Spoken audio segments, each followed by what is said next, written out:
during Queen Victoria's reign, England was... Cake or bread and butter? Bread and butter, please. Cake is rarely seen at the best houses nowadays. Hand that to Miss Fairfax.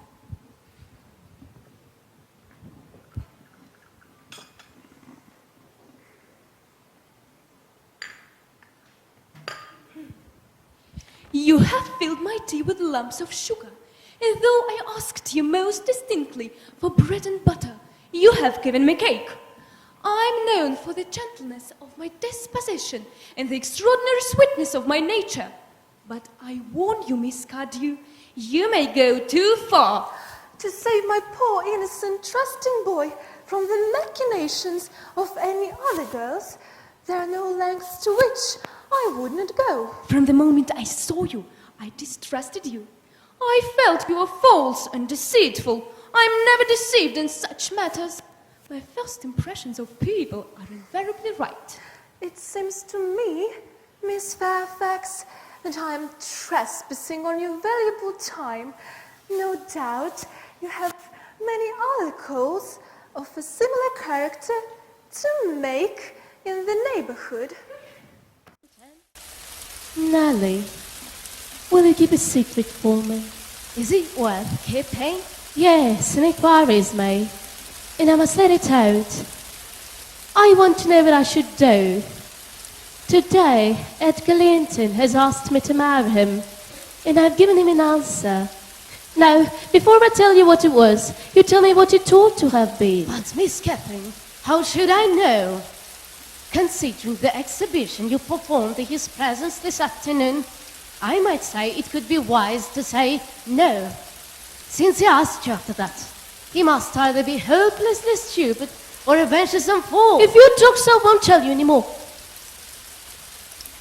I accepted it. Now, be quick and say that I was wrong. You accepted him. Then, what good is it in discussing the matter? You've pledged your word and cannot retract. But, do you love Mr. Edgar? Well, of course I do.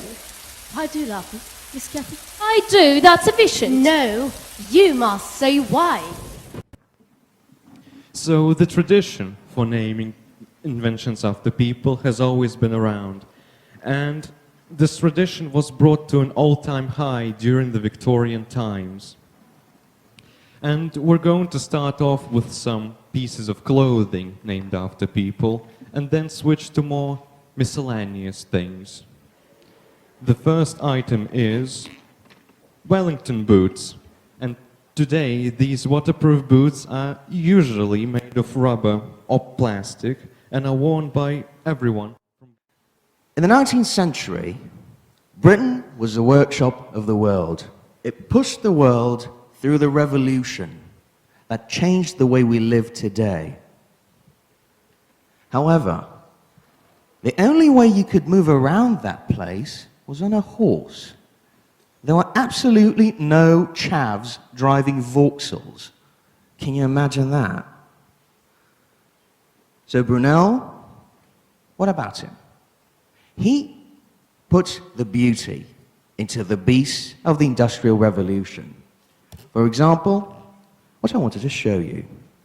This is the Clifton Suspension Bridge in Bristol. He designed it. Get up on the chair beside him and see if we could find it.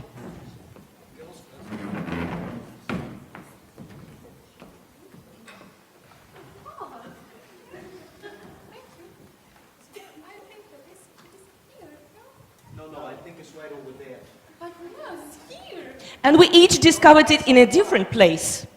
And he called us all fools, one after another, and told us to get down. And Aunt Maria said that she would not allow the children to stand round and hear such language.